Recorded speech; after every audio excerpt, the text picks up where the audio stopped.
سورہ یوسف آیت نمبر 83۔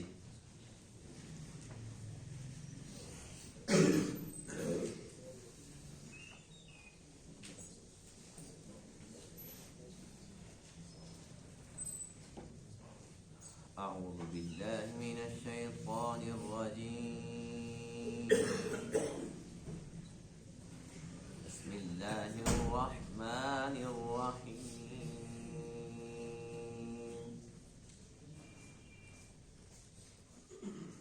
وتولى عنهم وقال يا أسفا على يوسف وابيضت عيناه من الحزن فهو كظيم، قالوا تالله تفتأ تذكر يوسف حتى تكون حرضا أو تكون من الهالكين،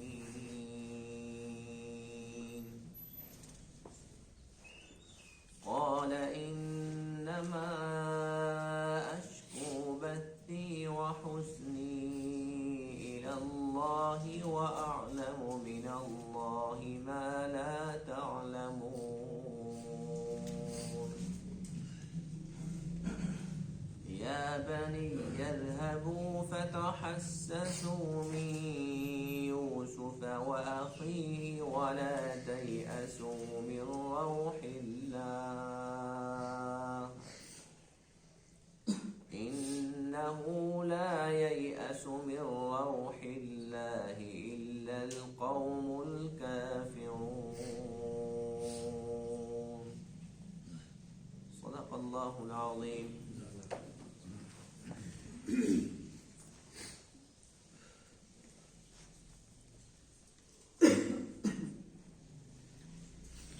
گزشتہ درس میں یوسف علیہ السلام کے بھائیوں کا تذکرہ تھا۔ انہوں نے آپس میں مشورہ کیا کہ بنیامین کو تو چوری کے الزام میں مصر کے اندر ٹھہرا دیا گیا، اب والد صاحب کو حقیقت بتلا دیتے ہیں، انہیں مطمئن کرنے کی کوشش کرتے ہیں۔ انہوں نے ساری کی ساری حقیقت بتائی اور یہ کہا کہ ہم بالکل سچے ہیں، ہماری بات اگر آپ تصدیق کرنا چاہتے ہیں تو مصر کے اندر کسی کو بھیج کر بھی تصدیق کر سکتے ہیں، اور جس قافلے کے اندر ہم آئے گئے اس قافلے والوں سے بھی آپ پوچھ سکتے ہیں کہ کیا وہاں پر چوری کا ایسا کوئی واقعہ ہوا یا نہیں ہوا۔ یعقوب علیہ السلام کو بیٹوں نے مطمئن کرنے کی بڑی کوشش کی، لیکن آپ ان کی باتوں سے مطمئن نہ ہوئے اور ارشاد فرمایا کہ یہ تمہارے نفسوں نے کہانی گھڑی ہے، مجھے یہ بات حقیقت نہیں لگتی، بہرحال میں پھر بھی صبر سے کام لوں گا اور اللہ کی ذات سے امید ہے کہ اللہ تعالیٰ میرے تمام بیٹوں کو اکٹھا کرے گا، میرے سے تو ملاقات ضرور ہوگی۔ اس کے بعد پھر کیا ہوا، آج کے درس میں آیت کریمہ کے اندر اسی کا تذکرہ ہے کہ جب بیٹوں نے بات مکمل کر لی، یعقوب علیہ السلام افسوس کرنے لگے۔ بنیامین کا افسوس تو تھا ہی، وہ پرانا زخم پھر تازہ ہو گیا اور یوسف کو بہت زیادہ یاد کیا۔ اللہ فرماتے ہیں کہ یوسف پر افسوس کرتے رہے، بڑی دیر روتے رہے، اور اس وقت آپ کی حالت یہ تھی کہ اب تک رو رو کر ان کی آنکھیں سفید ہو چکی تھی۔ بیٹوں نے جب باپ کی حالت دیکھی وہ کہنے لگے ابا جان ہر وقت یوسف کا ذکر، ہر وقت یوسف کا ذکر، آپ کو کوئی اور کام نہیں ہے؟ ایک ہی غم لے کے بیٹھے ہوئے ہیں، اب بات بنیامین کی ہو رہی ہے، وہ اتنا لمبا سے گزر گیا، یوسف تو ختم ہو گیا، پھر یوسف کو یاد۔ کہنے لگے کہ اگر آپ اسی طریقے سے یوسف کے غم کے اندر روتے رہے، کہیں ایسا نہ ہو کہ آپ کی زندگی ختم ہو جائے، آپ بس مہربانی کریں یہ رونا بند کریں۔ یعقوب علیہ السلام نے فرمایا کہ یہ بتاؤ کہ میں تمہارے سامنے رو رہا ہوں، میں یہ شکایت اپنے دکھ کا اظہار تمہارے سامنے کر رہا ہوں، میں تو اللہ کے سامنے کر رہا ہوں، روتا ہوں تو اللہ کے سامنے روتا ہوں، تم اس بات سے کیا تکلیف ہے؟ ارشاد فرمایا کہ اللہ کی طرف سے میں وہ بات جانتا ہوں جو تم نہیں جانتے۔ فرمایا کہ اب بھی تمہارے لیے حکم یہ ہے کہ تم یہاں سے چلے جاؤ، جا کر یوسف کو اس کے بھائی کو تلاش کرو۔ بات بنیامین کی ہو رہی تھی، لیکن اب کیا حکم دیا کہ جو یوسف کو اور اس کے بھائی کو تلاش کرو، اور فرمایا کہ نا امیدی تو کفر ہے۔ فرمایا کہ مجھے اللہ کے ذات سے امید ہے، اور تم بھی اللہ کے رحمت سے پر امید رہو، اللہ تعالیٰ ضرور کرم فرمائے گا، یوسف بھی ملے گا اور بنیامین بھی، اور تم سب کے سب اکٹھے بھی ہوگے انشاءاللہ۔ وَتَوَلَّى عَنْهُمْ، یعقوب علیہ السلام ان سے پھرے، وقال، اور فرمایا، یا اسفا علی یوسف، اے افسوس یوسف پر، وَابْيَضَّتْ عَيْنَاهُ مِنَ الْحُزْنِ، اور ان کی آنکھیں سفید ہو چکی تھی غم کی وجہ سے، فَهُوَ كَظِيمٌ، پس وہ اندر غم لے کر بیٹھے ہوئے تھے، غم سے بھرے ہوئے تھے۔ قالوا، بیٹے کہنے لگے، تاللہ، اللہ کی قسم، تفتأ تذکر یوسف، آپ ہمیشہ ہی یوسف کا تذکرہ کرتے رہتے، ہمیشہ، حتی تکون حرضا، یہاں تک کہ یا تو آپ بھول جائیں گے، او تکون من الہالکین، یا آپ ہو جائیں گے ہلاک ہونے والوں میں سے، بالکل معذور ہو جائیں گے، ختم ہو جائیں گے، یا یہ کہ آپ جان سے بھی ہاتھ دھو بیٹھیں گے۔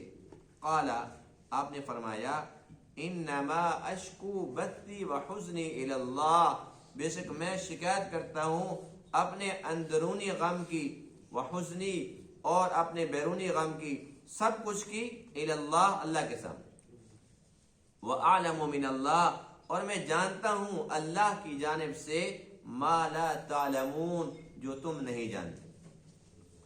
یا بنی اذهبوا، اے میرے بیٹو تم جاؤ، فَتَحَسَّسُوا مِن يُوسُفَ وَأَخِيهِ، تم تلاش کرو یوسف اور اس کے بھائی کو، وَلَا تَيْأَسُوا مِن رَوْحِ اللَّهِ، اور تم اللہ کی رحمت سے نا امید مت ہو، انہو لا ییأس من روح اللہ، بے شک نا امید نہیں ہوتے اللہ کی رحمت سے، الا القوم الکافرون، مگر وہ لوگ جو کافر ہوتے ہیں۔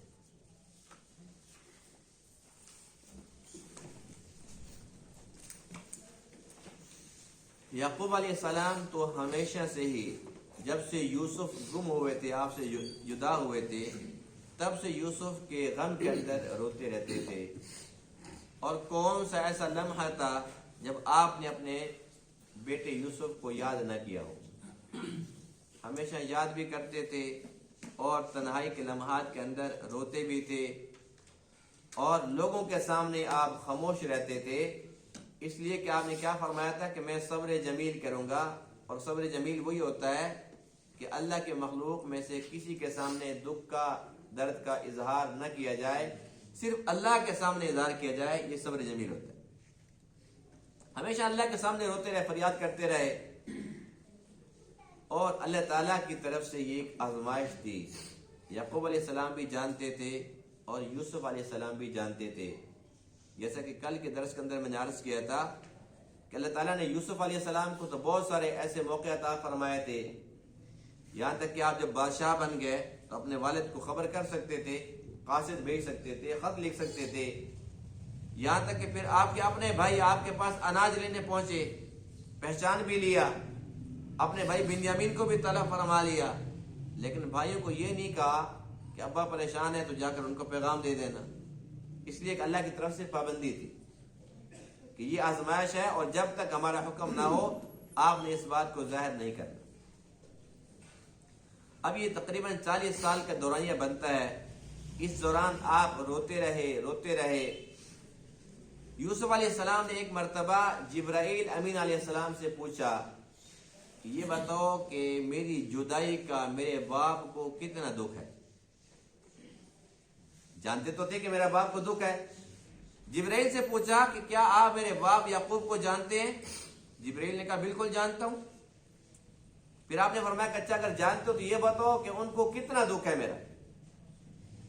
جبرائیل نے عرض کیا کہ اے یوسف، جس طریقے سے 70 باپ یا 70 مائیں 70 باپ یا 70 مائیں اکٹھی کر لو، ان کا دکھ ایک طرف اور یعقوب کا ایک طرف، یعنی کہ عام حالات میں جو ایک دکھ تھا وہ 70 گنا تھا، یہ جو صدمہ تھا، یہ درد تھا، تکلیف تھی، یہ 70 گنا تھی۔ یوسف علیہ السلام کو اتنا بھی پتا تھا کہ میرے باپ میں تڑپ کتنی ہے، اتنا وہ بے چین ہے، پریشان ہے، لیکن اللہ نے فرمایا کہ بتانا نہیں۔ کتنی بڑی آزمائش ہے۔ اب بات بنیامین کی ہو رہی ہے، لیکن یعقوب علیہ السلام کے منہ سے الفاظ کیا نکلتے ہیں؟ یا اسفا علی یوسف، اے میرا یوسف، افسوس میرے یوسف پر، کہاں گم ہو گیا، کہاں چلا گیا، کہاں بچھڑ گیا مجھ سے۔ یوسف کے نام سے تو بھائیوں کو ویسے چڑ تھی، ویسے تکلیف تھی، جب یعقوب علیہ السلام کے منہ سے یوسف کا نام سنا، اب ان سے یہ دکھ برداشت نہیں ہوا، وہ تکلیف برداشت نہیں ہوئی، کہنے لگے اللہ کی قسم ہمیشہ آپ یوسف کا تذکرہ کرتے، تاللہ تفتح تذکر یوسف۔ ابا جان یہ کیا بات ہوئی، ہر وقت یوسف کے تذکرے، ہر وقت یوسف کے تذکرے۔ اب ہم بتاتے ہیں کہ بنیامین کو وہاں روک دیا گیا، آپ پھر یوسف کا ذکر لے کر بیٹھ گئے۔ اور بیٹے کہنے لگے کہ اگر اسی طریقے سے آپ یوسف کو یاد کرتے رہے تو بس اسی یاد کے اندر، اسی صدمے کے اندر آپ کی جان بھی ختم ہو جائے گی۔ ان کو تو یوسف کے نام سے تکلیف تھی نا، یعقوب علیہ السلام کو یوسف کے نام سے ہی محبت تھی۔ تو آپ نے فرمایا کہ اے بیٹو تمہیں تکلیف کس بات کی ہے؟ میں شکایت کرتا ہوں، میں دکھ درد، میرے رونے تو اللہ کے سامنے، میں اللہ کے سامنے باتیں کرتا ہوں۔ اگر یوسف مانگتا ہوں تو اللہ تعالیٰ سے مانگتا ہوں، تم سے تو نہیں مانگ رہا ہوں۔ اور فرمایا کہ وَأَعْلَمُ مِنَ اللَّهِ مَا لَا تَعْلَمُونَ، میں وہ جانتا ہوں اللہ کی جانب سے تم نہیں جانتے۔ یہ کیا بات تھی؟ کون سی ایسی بات تھی جو آپ جانتے تھے اور بیٹے کو معلوم نہیں تھا؟ یہ دو باتیں تھی۔ ایک وہ خواب جو یوسف علیہ السلام نے بچپن میں دیکھا تھا، انی رأیت 11 کوکبا والشمس والقمر رأیتهم لی ساجدین، کہ میں نے دیکھا کہ 11 ستارے اور سورج اور چاند وہ میرے سامنے سجدہ کر رہے۔ یعقوب علیہ السلام کو اس بات پر یقین کامل تھا کہ یہ خواب سچا ہے اور اس کی تعبیر بار صورت ہو کر رہے۔ اور آپ جانتے تھے کہ یہ 11 بھائی ہیں اور پھر سورج چاند یہ ماں باپ ہیں، یہ ایک مرتبہ یوسف کو ملیں گے، یوسف کے سامنے اللہ تعالیٰ ان سب کو جھکائے گا۔ اللہ تعالیٰ نے یوسف کا درجہ اتنا بلند کر دیا۔ آپ اس بات پر یقین کامل تھا کہ وہ خواب سچا ہے، اللہ نے اس کو پورا کرنا ہے، اور وہ تبھی ممکن ہے کہ جب یوسف زندہ ہو۔ وہ کہیں نہ کہیں ہے، یوسف زندہ ہے کہاں پر یہ اللہ نے نہیں بتایا تو آپ کو معلوم نہیں تھا، اس لیے کہ علم غیب کس کے پاس ہے؟ اللہ کے پاس ہے۔ دوسری بات وہ تھی جو فرمایا کہ میں جانتا ہوں جو تم نہیں جانتے، وہ یہ کہ ایک مرتبہ آپ سوئے ہوئے تھے اور آپ کو خواب آیا۔ پیغمبروں کا خواب سچا ہوتا ہے کہ جھوٹا ہوتا ہے؟ سچا ہوتا ہے۔ یعقوب علیہ السلام اللہ تعالیٰ کے سچے نبی تھے، آپ کا خواب بھی سچا تھا۔ خواب کے اندر آپ نے ملک الموت سے ملاقات کی، اسرائیل علیہ السلام سے ملاقات ہوئی، تو آپ نے اس سے پوچھا کہ کیا تو نے میرے یوسف کی روح قبض کی؟ تو ملک الموت نے کہا نہیں۔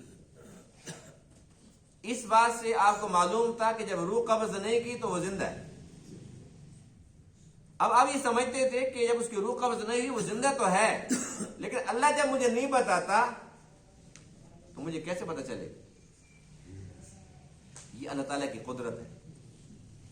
جو لوگ کہتے ہیں کہ ہمارے پیر و مرشد کو سب پتا ہے، بتانے کی ضرورت نہیں ہے، وہ سب جانتے ہیں۔ یہاں تک کہ آج کل تو معیار یہ ہے کہ پیر کو یہ بھی پتا ہے کہ مرید کے گھر میں گائے کتنی اور مرغیاں کتنی ہیں، اور یہ بھی پتا ہے کہ مرغی کون کون سے رنگ کی ہے۔ آج کل معیار یہ ہو گیا ہے۔ پیر صاحب کھانا بڑا اچھا کھاتے ہیں، بہت ٹاپ کلاس کا کھانا کھاتے ہیں، مشروبات بڑے عمدہ ہوتے ہیں، کھاتے پیتے خوب ہیں، جب نماز کا ٹائم ہوتا ہے جی حضرت جی نماز کا ٹائم ہو گیا، تو آگے جو ہوتے ہیں نا وہ اس کے چمچے ہوتے ہیں چیلے، وہ کہتے ہیں جی حضرت جی نا مدینے میں نماز پڑھتے ہیں، یہاں نہیں پڑھتے، بہت پہنچے ہوئے، نماز مدینے میں جا کے پڑھتے ہیں لیکن کھانا مدینے کا اچھا نہیں لگتا، ظاہر ہے وہاں جائیں تو کھائیں۔ تو ایسے خود گمراہ ہوتے ہیں اور دوسروں کو بھی گمراہ کرنے والے ہوتے ہیں، ایسے پیروں سے اللہ تعالیٰ ہمیں بچا کے رکھے۔ پیر کون ہوتا ہے؟ پیر وہ ہوتا ہے جس کی نظر صرف اور صرف آخرت پر، مرید کی جیب پر نہ ہو، مرید کے مال پر، اس کے نذرانے پر نہ ہو کہ مرید کیا دے گا، کیا لے کے آئے گا۔ پیر وہ ہوتا ہے جو روحانی طبیب ہوتا ہے، روحانی ڈاکٹر ہوتا ہے، جسے اللہ تعالیٰ کی معرفت حاصل ہو چکی ہوتی ہے، جو اللہ کی محبت میں غرق ہو چکا ہوتا ہے، اور وہ یہ چاہتا ہے کہ بس جو بھی میرے پاس آئے اس کو پکڑ کے میں اس کو صراط مستقیم پر چلا دوں۔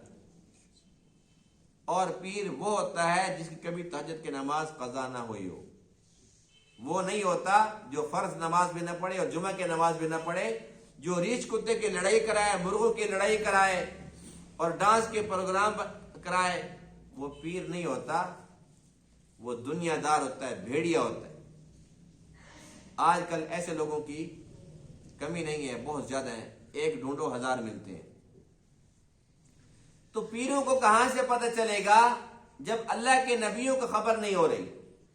یوسف بھی اللہ کے نبی ہیں، یعقوب بھی اللہ کے نبی ہیں، بیچ میں اللہ ہی تو ہے جو دونوں کو ملنے نہیں دیتا، اور جب وہ ملانے پر آیا تو پھر کیسے ملایا؟ ملایا کہ نہیں ملایا؟ جب تک اس کی چاہت تھی، جب تک وہ چاہتا تھا کہ امتحان لوں، تب تک دونوں نبی آپس کے اندر ملاقات نہیں کر سکے، دونوں کو دکھ تھا، دونوں کو غم تھا۔ یعقوب علیہ السلام کو بہت زیادہ غم تھا، جانتے بھی تھے کہ وہ زندہ ہیں، جانتے تھے نا، تبھی تو روتے تھے، ورنہ وہ صبر کر کے بیٹھ جاتے جی بس وہ نہیں گئے تو چلو چلا گیا، اللہ کے پاس پہنچ گیا، جانتے تھے کہ ہے تو دنیا میں، لیکن معلوم نہیں کہ وہ کس حال میں اور کہاں پر ہے۔ تو وہی ہوتا ہے جو منظور خدا ہوتا ہے۔ سب سے بڑی طاقت اللہ کی طاقت ہے۔ اللہ تعالیٰ کا جو علم ہے وہ ذاتی ہے، اللہ تعالیٰ جتنا چاہتے ہیں اپنے نبیوں کو، اپنے ولیوں کو، اپنے پیاروں کو بتا دیتے ہیں۔ ہم یہ نہیں کہتے کہ نعوذ باللہ من ذالک، ہم ولیوں کو نہیں مانتے، ان کی کرامات کو نہیں مانتے، ان کے علم کو نہیں مانتے، نہیں، اولیاء کرام کو بھی مانتے ہیں، ان کی کرامات کو بھی مانتے ہیں، لیکن اولیاء کو مانتے ہیں جو اولیاء ہوتے ہیں۔ یہ نہیں کہا ایڑے گھڑے کو پکڑ کے یہ بہت پہنچا ہوا بڑا ولی ہے، ایسے نہیں مانتے۔ اور پھر ولی کو ولی مانتے ہیں، اس کو نبی تک نہیں پہنچاتے کہ نبی کی چھٹی کرا کے اس کو آگے پہنچا دو، اور نبی کو صرف نبی مانتے ہیں، یہ نہیں کہ اللہ کو بائی پاس کر کے اسے اوپر پہنچا دو۔ یہ اللہ تعالیٰ کی حدود ہے، یہ درجے ہیں۔ جیسے ماں ہے اس کا اپنا درجہ ہے، بیٹی ہے اس کا اپنا درجہ ہے، بہن کا اپنا درجہ ہے، بیوی کا اپنا درجہ ہے۔ اب کوئی بندہ بیوی کی محبت کے اندر ماں کے ساتھ جھگڑا کرتا ہے، اس کو مارتا پیٹتا ہے، ٹھیک ہے کہ غلط ہے؟ کوئی بندہ ماں کی محبت کے اندر بیوی کا سر پھاڑ دیتا ہے، ٹھیک ہے کہ غلط ہے؟ تو یہ ایک درجہ بندی ایک حد ہے۔ اب تو کہتے ہیں نہیں جی دیکھو جی اس نے ماں کے ساتھ یہ کر دیا، اس نے بیوی کا حق میں یوں کر دیا۔ ایک حد ہے، حد کے اندر رہ کر ان کا حقوق ادا کرو، بالکل ٹھیک ہے۔ اسی طریقے سے جو ولی ہے اس کا ایک درجہ ہے۔ اب ولی کی محبت میں آ کر اور نبی کو بائی پاس کر دیتا ہے، یہ کہاں کا انصاف ہے؟ نبی کی محبت میں اتنا اندھا ہو گیا کہ اللہ کو ہی بھول گیا۔ اللہ تو خالق ہے اور باقی سب کے سب مخلوق ہے۔ تو میں عرض یہ کر رہا تھا کہ یعقوب علیہ السلام اگرچہ یہ جانتے تھے کہ وہ خواب بھی ٹھیک ہے اور جو میرا خواب ہے وہ بھی ٹھیک ہے، میرا یوسف زندہ تو ہے لیکن معلوم نہیں ہے کہ وہ کس حال میں ہے۔ کیوں نہیں جانتے تھے؟ اللہ نے بتایا نہیں تھا، آپ کے پاس علم غیب نہیں تھا، ورنہ آپ بتا دیتے کہ مصر کے اندر ہے، اس وقت قید خانہ کے اندر ہے، آج کے قید خانہ سے نکل چکا ہے، آج وزیر خزانہ بن چکا ہے، آج بادشاہ بن چکا ہے، اور میرا بنیامین کس حال کے اندر ہے، کوئی چوری نہیں، ساری باتیں بتا سکتے تھے۔ جب اللہ نے نہیں بتائی، جب تک آپ کو نہیں بتلایا گیا آپ کو پتہ نہیں چلا۔ تو آپ نے کیا فرمایا؟ انما اشکو بدی و حسنی الی اللہ، کہ میں اپنی شکایت، اپنے دکھ درد کی اللہ کے سامنے کرتا ہوں، اور میں اللہ کی جانب سے وہ جانتا ہوں جو تم نہیں جانتے۔ اب اگلا حکم کیا دیا؟ یا بنی اذهبوا فتحسسوا من یوسف و اخیہ، اے بیٹو تم جاؤ یوسف اور اس کے بھائی کو تلاش کرو۔ یہ بھی بڑی حیران کن بات ہے کہ جب بالکل قریب کے اندر، اپنے ہی شہر کے اندر، یوسف کنویں کے اندر موجود ہے، 3 دن رہا کہ نہیں رہا؟ 3 دن وہیں اسی شہر میں، اسی کنویں کے اندر، اور بیٹے آگے کہتے ہیں جی ابا جان بھیڑیا کھا کے چلا گیا۔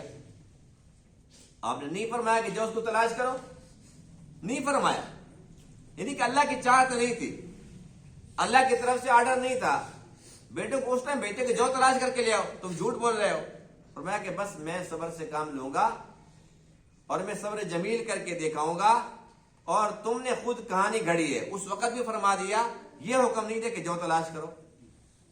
40 سال کے بعد جب بنیامین وہاں پر قید ہو جاتے ہیں، اب آپ نے یہ نہیں فرمایا کہ جاؤ جیسا بھی ہو اس کو تلاش کر کے لے آؤ، فرمایا کہ جاؤ یوسف کو تلاش کرو، اس کے بھائی کو تلاش کرو۔ یعنی کہ اب اللہ تعالیٰ اب یہ راستے آسان کر رہے ہیں۔ اب اللہ تعالیٰ کی طرف سے اجازت مل رہی ہے کہ آپ یوسف کو بھی ساتھ تلاش کر سکتے ہو، اجازت ملی، اور پھر وہ آخرکار تلاش ہو گئے، آخرکار پھر وہ مل گیا، ملاقات بھی ہوئی۔ تو اللہ کی طرف سے جب حکم ملا تب آپ نے فرمایا کہ اے بیٹو جاؤ اور دونوں کو تلاش کرو، جیسے کہ آپ پہلے فرما چکے تھے، عسى اللہ ان یأتینی بہم جمیعا، مجھے اللہ کے ذات سے امید ہے کہ اللہ تعالیٰ ان سب کو میرے پاس لائے گا، اللہ ان سب کو اکٹھا کرے گا۔ اور آپ نے اس موقع پہ کیا ارشاد فرمایا کہ وَلَا تَيْأَسُوا مِن رَوْحِ اللَّهِ، اللہ کی رحمت سے نا امید نہیں ہونا۔ فرمایا کہ اللہ کی رحمت سے نا امید صرف اور صرف کافر لوگ ہوتے ہیں۔ یہ ہے پیغمبر کا ایمان، سبحان اللہ۔ یہ ایمان ہے کہ 40 سال تکلیف برداشت کی لیکن مایوس نہیں ہوئی۔ آج ہماری حالت کیا ہوتی ہے؟ 1 ہفتہ تکلیف اگر آ جائے، اچانک کوئی مصیبت، اور ہم جانتے ہیں کہ یہ 8-10 دن کا بخار ہے، ختم ہو جائے گا، ٹھیک ہو جائے گا، گلا خراب ہو جاتا ہے، 15-20 دن بھی چل جاتا ہے، خدا نہ خاصہ کوئی تکلیف ہو جاتی ہے، شوگر کی بیماری ہو جاتی ہے، کینسر کی، دل کی کوئی تکلیف ہو جاتی ہے، تو بس ہم کہتے ہیں جی بس اب دنیا میں کوئی فائدہ نہیں، بس اسی ٹائم مایوسی کی باتیں شروع ہو جاتی ہیں۔ بس یہ کیا کمانا ہے، میں تو دل کا مریض ہوں، مجھے تو شوگر ہو گئی ہے، میں نے میٹھی چیزیں ویسے نہیں کھانی، مجھے کینسر ہو گیا، بلڈ کینسر ہو گیا، اب میں نے تو چند دن رہنا، میں کیوں کماؤں، میں کیوں جمع کروں، میں کیوں یہ کروں۔ یعنی کہ یہ ساری باتیں نا امیدی کی ہیں، مایوسی کی بات۔ یہاں دیکھو پیغمبر کا ایمان، اللہ میں کیا سمجھا رہا ہے، کیا درس دے رہا ہے کہ 40 سال تک بھی اگر تکلیف ہو لیکن پھر بھی نا امید نہیں ہونا، کہ نا امیدی کفر ہے۔ ایک حدیث پاک میں ہے کہ سب سے بڑا گناہ شرک ہے۔ سب سے بڑا گناہ کون سا ہے؟ سب سے بڑا گناہ شرک ہے۔ دوسرا گناہ جو دوسرے درجے کا ہے، سب سے بڑا، سب سے ٹاپ پہ تو شرک آ گیا، اس کے بعد باقی گناہوں میں سب سے ٹاپ پہ، یعنی شرک کے بعد دوسرا نمبر کا گناہ کون سا ہے؟ کہ ایک انسان گناہ کرتا رہے اور اللہ پر آرزویں باندھتا رہے، یعنی کہ گناہ کرتا ہے، اپنی خواہش کا بندہ بنا ہوا ہے، تمام خواہشات اپنی پوری کیے جا رہا ہے، اللہ کی بات نہیں مانتا، اس کے رسول کی بات نہیں مانتا، لیکن کیا کرتا؟ او بچی اللہ تعالیٰ غفور الرحیم ہے۔ یہ دوسرا بڑا گناہ ہے۔ اور تیسرا بڑا گناہ یہ ہے کہ ایک انسان اللہ کی رحمت سے نا امید ہو جائے۔ یہ دونوں گناہ کتنے بڑے ہیں جنہیں ہم بہت کم اور ہلکا خیال کرتے ہیں۔ اللہ کی رحمت سے نا امید ہو جانا اتنا بڑا گناہ ہے کہ شرک کے بعد تیسرے نمبر پہ آتا ہے۔ اصل ایمان کیا ہے، ایمان کا معیار کیا ہے کہ ایک انسان کو اللہ پہ بھروسہ کس حد تک کرنا چاہیے، اللہ تعالیٰ کی رحمت سے کتنا اس کو امید ہونی چاہیے، کتنا اس کو خوف ہونا چاہیے۔ تو ہمارے امام صاحب، امام اعظم ابو حنیفہ رحمہ اللہ فرماتے ہیں الایمان بین الخوف والرجاء، ایمان جو ہے وہ خوف اور رجا، امید کی درمیانی کیفیت کا نام ہے۔ خوف بھی ہو اور امید بھی ہو، جس کو صرف امید ہے وہ بھی غلط ہے، جس کو صرف خوف ہے وہ بھی غلط ہے۔ دونوں چیزیں ہونی چاہیے. اور کتنی ہونی چاہیے؟ فاروق اعظم رضی اللہ تعالیٰ عنہ فرماتے ہیں کہ اگر قیامت کے دن اللہ کی طرف سے اعلان ہو جائے اور میں اپنے کانوں سے سنوں کہ سارے کے سارے لوگ جنت میں چلے گئے، ایک بچ گیا، تو مجھے اتنا خوف ہے کہ وہ عمر نہ ہو. سب چلے گئے، ایک بچ گیا، تو مجھے ڈر ہے کہ وہ عمر نہ ہو. اور فرمایا کہ امید بھی اتنی ہے اگر یہ اعلان سن لوں کہ سارے کے سارے جہنم میں چلے گئے، ایک بچ گئی ہے جنت کے لیے، تو امید ہے کہ وہ عمر ہوگا. یہ ایمان ہے. امید اور خوف اس طریقے سے ہونی چاہیے. آج افسوس یہ ہے کہ ہم گناہ تو کیے جا رہے ہیں، ایک لفظ بس ہم نے رٹا ہوا ہے، اللہ تعالیٰ غفور الرحیم، وہ معاف کر دے گا جی، وہ معاف کر دے گا. شیطان نے ہمارا دماغ اتنا خراب کر دیا ہے، ہمیں اندھا بنا دیا ہے کہ ہم اللہ کے مانتے نہیں ہیں.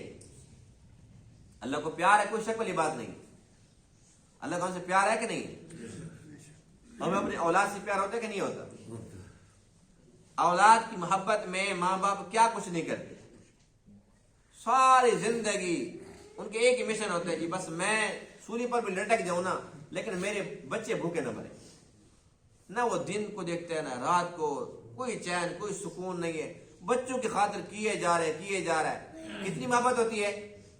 بچے بڑے ہو کے جب وہ نافرمان بن جاتے ہیں تو ماں باپ پھر معاف کرتے ہیں، پھر نافرمانی، پھر معاف کرتے ہیں، یہاں تک کہ کرتے کرتے آخر کار وہی ماں باپ کیا کہتے ہیں کہ میں اس کو آگ کرتا ہوں. پیار تو تھا، پیار جب یک طرفہ رہ گیا، دونوں طرف سے نہ رہا، پھر ماں باپ کیا کہتے ہیں؟ بس جی اب میں اس کو آ کرتا ہوں، اس کے میں لین دین کا کوئی ذمہ دار نہیں، قول و فعل کا کوئی ذمہ دار نہیں، میرے سے کوئی تعلق واسطہ نہیں. یہاں تک کہ ماں باپ یہ بھی غصے میں کہہ دیتے ہیں کہ میں مر جاؤں تو میرے جنازے کے اندر بھی نہ، میرے منہ اس کو نہ دیکھنے دینا. وہی ماں باپ ہوتے ہیں نا جو صبح شام اس کے لیے تڑپ رہے ہوتے ہیں، اسی کے لیے کما رہے ہوتے ہیں، لیکن پھر اس پیار کے باوجود جب یک طرفہ پیار ہو، وہی ماں باپ غصہ کرتے کہ نہیں کرتے؟ پھر پتہ چلے کہ اس کو یہ تکلیف ہوئی ہے تمہارے بیٹے کو، وہ کہتے ہوتی ہے ہمیں کیا ہے، جب ہمارا بنا ہی نہیں ہم کیا کر سکتے. اللہ کو ہم سے پیار ہے، یقیناً ہے.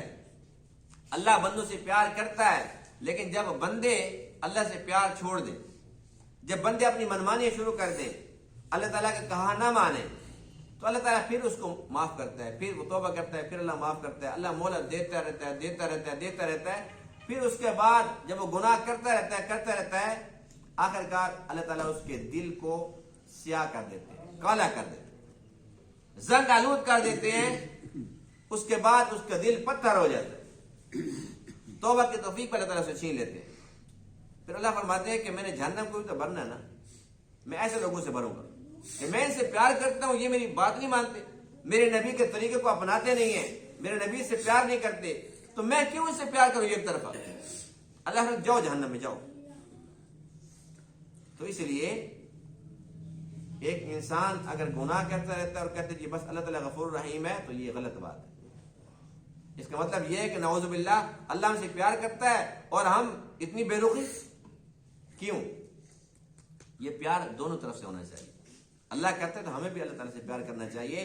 اللہ تعالیٰ کی محبت میں ہم نمازیں پڑھیں، روزے رکھیں، عبادات کریں، اللہ کے بندوں کی خدمت کریں، اللہ کے مخلوق کو خوش کریں، پھر اللہ تعالیٰ ہم سے راضی ہوگا، خوش ہوگا کہ دیکھو میرے بندے یہ میری محبت میں تو سب کچھ کر رہے. پھر پیار دو طرفہ بن جائے گا. اور جب اللہ کی طرف سے بھی پیار ہو اور بندے کی طرف سے بھی ہو، پھر عبادت کے اندر مزہ بھی آتا ہے، پھر نماز کے اندر لطف بھی آتا ہے، اللہ کا ذکر کرنے کے اندر دل بھی لگتا ہے، تلاوت کرنے کو بھی دل چاہتا ہے.